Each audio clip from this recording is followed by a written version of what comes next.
ಭೀಕರ ಬಸ್ ದುರಂತ, ಉಗುಳಲು ಹೋದ ವ್ಯಕ್ತಿಯ ರುಂಡ ಕಟ್.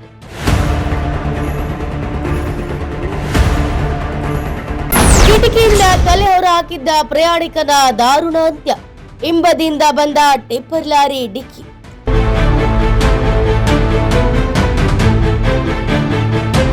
ಕ್ಷಣಾರ್ಧದಲ್ಲೇ ತಲೆ ದೇಹ ಬೇರ್ಪಟ್ಟ ಹೃದಯ ವಿದ್ರಾವಕ ಘಟನೆ.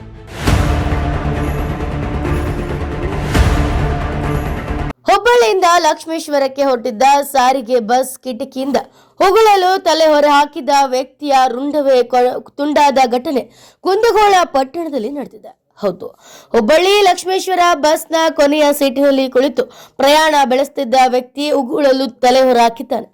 ಈ ವೇಳೆ ಹಿಂಬದಿಯಿಂದ ಬಂದ ಟಿಪ್ಪರ್ ಲಾರಿ ವ್ಯಕ್ತಿಯ ತಲೆಗೆ ತಾಗಿದ ಪರಿಣಾಮ ವ್ಯಕ್ತಿಯ ರುಂಡವೇ ಕತ್ತರಿಸಿ ದೇಹ ಬಿಟ್ಟ ಹೃದಯ ವಿದ್ರಾವಕ ಘಟನೆ ನಡೆದಿದೆ. ಇನ್ನು ಕುಂದಗೋಳ ಗ್ರಾಮೀಣ ಪೊಲೀಸ್ ಠಾಣೆಯ ವ್ಯಾಪ್ತಿಯಲ್ಲಿ ಘಟನೆ ನಡೆದಿದ್ದು, ಸ್ಥಳಕ್ಕೆ ಪೊಲೀಸರು ಭೇಟಿ ನೀಡಿ ಪರಿಶೀಲನೆಯನ್ನ ನಡೆಸುತ್ತಿದ್ದಾರೆ. ಇನ್ನು ಮೃತ ವ್ಯಕ್ತಿಯು 17 ವರ್ಷದ ವಿದ್ಯಾರ್ಥಿ ಎಂದು ತಿಳಿದು ಬಂದಿದೆ. ಇನ್ನು ITI ಓದುತ್ತಿದ್ದ ವಿದ್ಯಾರ್ಥಿಯು ಹುಬ್ಬಳ್ಳಿಯಿಂದ ಲಕ್ಷ್ಮೇಶ್ವರದ ಬಸ್ನಲ್ಲಿ ಪ್ರಯಾಣ ಮಾಡ್ತಾ ಇದ್ದ ಎಂಬುದು ತಿಳಿದು ಬಂದಿದೆ.